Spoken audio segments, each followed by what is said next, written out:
the Jewish Channel's Week in Review. An embattled rabbi launches a new synagogue, the Jewish community in Portugal, and more of the Jewish news that's changing your world right now in this episode of the Week in Review. Hello, and welcome to the Jewish Channel's Week in Review. I'm Stephen I. Weiss. The rabbi who resigned his membership from America's largest Orthodox rabbinical association rather than face an ethical inquiry after TJC's award-winning investigative reporting on his activities last year is now opening a new synagogue in Atlanta, just half a block from the new building for the synagogue he helped found 20 years ago. Rabbi Michael Broid is one of 3 rabbis serving as a rabbinical council, or VOD in Hebrew, for a new Orthodox synagogue opening in a private home at 2003 La Vista Road. The synagogue Broid helped found and where he served as rabbi until 2008, the Young Israel of Toco Hills, is currently located 2 blocks away and is in the process of constructing its new building just half a block away. 18 months ago, Broid was named one of the top 50 rabbis in America by the Daily Beast. He had served for decades as a judge on the largest rabbinical court in the country, the Beth Din of America, and was known for his scholarship, particularly on the intersection of Jewish law and U.S. law. He also serves as a law professor and a senior fellow at the Center for the Study of Law and Religion at Emory University Law School, which is the 19th-ranked law school in the country by U.S. News and World Report. But after TJC's investigative series last year revealed a series of fake rabbinic identities Broid had created, he resigned from all of his rabbinical judge roles and then in January of this year resigned his membership in the Orthodox rabbinical group, the Rabbinical Council of America, rather than face an ethical inquiry. The new synagogue Broid is leading, which has been temporarily named the New Toco Shul, is launching without a permanent rabbi, according to an announcement from the synagogue's president, Yaakov Friedman, a producer at the TV network HLN. Instead, it is being led by a rabbinic VOD that consists of Broid and 2 colleagues who are both rabbis and also affiliated with Emory University.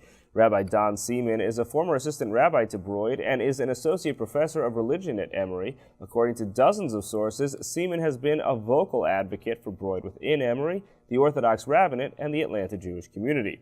Rabbi Shlomo Pill is a PhD candidate in Broid's Law and Religion department at Emory's Law School and a graduate of Broid's Rabbinical Judge Training Program. The synagogue's announcement declared that it will apply for membership in the largest Orthodox Synagogue Membership Association, the Orthodox Union, quote, once a permanent board of directors is elected. The synagogue's holiday schedule lists 4 classes to be taught by Broid in the coming month, 2 by Pill and 1 by Seaman. The synagogue's interim board includes a staff writer at the local Jewish newspaper, the Atlanta Jewish Times, Susie Brosman, and local community members. In other Orthodox news this week, something that comes quite close to my life, the Jewish Orthodox Feminist Alliance, or JOFA, has named Sharon Weiss-Greenberg as its new executive director. She heads the JOFA after a series of roles in leadership in Jewish education and Jewish women's advocacy. In the interest of full disclosure, Sharon Weiss-Greenberg is my sister, and so from here on out, TJC will be taking steps to ensure that this conflict of interest does not affect our reporting on the organization. Moving on, amid the ongoing economic difficulties in Europe in recent years, Portugal has been particularly hard hit. Meredith Gansman recently traveled there to see what the Jewish community is like, and here is her report. From atop one of the many hills in Lisbon, Portugal, you can count more streets than people. The population of Lisbon is about 10 million, only 700 of which are Jewish. The Jewish presence in Lisbon dates back to the Middle Ages. But Europe's infamous Inquisition reached further than Spain. In 1497, King Manuel I ordered Jews to convert to Christianity or to leave Portugal. In 1506, 2,000 Jews were massacred in Lisbon. Now Lisbon calls itself a city of tolerance. The turn of the 19th century brought the end of the Portuguese Inquisition, and Jews from Morocco and Gibraltar began immigrating to Portugal. Made up of mostly merchants, the small Jewish community had no synagogue until 1914, when the synagogue Share Tikva opened, but from behind a gate. Portuguese law did not allow for facades of non-Catholic religious temples to face the street. But as difficult as it is to find one's way through the labyrinth of lanes, it's almost harder to find any tangible examples of contemporary Jewish culture. This memorial was dedicated 500 years after the massacre, and this street, Rue da Judiaria, is still named for the former Jewish district. Anna Araujo organizes visits to the synagogue, which still serves the tiny Jewish community. She says the will to keep basic Jewish practices tests, but also strengthens Lisbon's Jews. We have a rabbi from a Lubavitch rabbi, but it's very difficult for him to get a minimum. Sometimes it's difficult here, especially during summertime. So he joins us. It's very difficult to have kosher food, and it's very expensive because we import lots of things. Even while Jews in Portugal try to maintain their Jewish practice, most don't keep kosher strictly.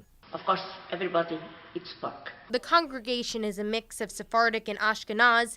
The synagogue offers Hebrew and religious classes. There is one other synagogue in Portugal, north of Lisbon, in Porto. They have a bigger synagogue than this one, but community has 35 people.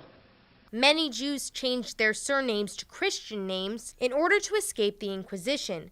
Because of that, Araujo believes most Portuguese families have some form of Jewish roots. It would be almost impossible to find a Portuguese family without Jewish food.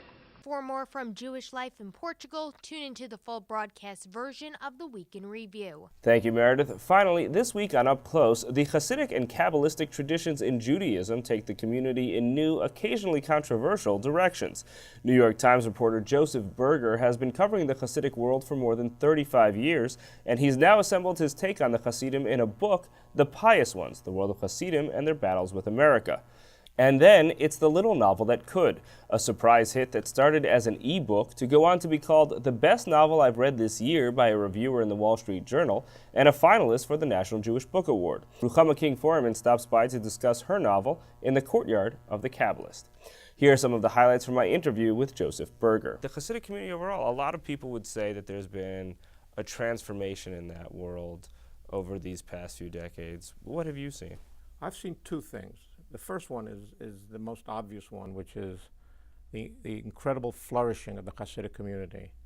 I think there are now 300,000 Hasidim in New York. And as a result of the very high birth rate, the average Hasidic family has 7, 8, 9 children, they are becoming a larger proportion of the Jewish community of New York. There was a Pew study not too long ago that found that 60% of the Jewish children of New York are Orthodox. That means that, in 20 years, a majority of the Jewish population of New York will be Orthodox. And the second change is there is a real recognition by the power structure of the growth of the Orthodox and the Hasidic community. And the Hasidic community, because it tends to vote in blocks, has become especially I hate to use the word powerful, but has especially effective in getting what it wanted. And then one of the other things that comes with a growing community is that whereas in a smaller community, when people decide no longer to affiliate with that community, they're hard to notice. If you're losing 1% of your population and you're a couple thousand people, so 10 or 20 people leave, and it's not that big a deal. But when you're all of a sudden at 300,000 strong, you're talking about substantial numbers of people leaving with frequency, and that's become its own issue. The fact is, the number of leavers, renegades, whatever you want to call them, is incredibly small. Hasidim, because of their proportionally, I mean 1 or 2%. Is my guess as the numbers, and the reason is that the Hasidic lifestyle is so all-encompassing. Hasidim are also ill-equipped to. They don't go to college. Virtually no one goes to college. Yiddish is the lingua franca.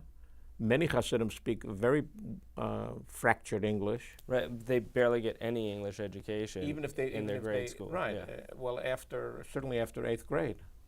So to operate outside the Hasidic world is very difficult. So that is why I say that I think the number of leavers are very small.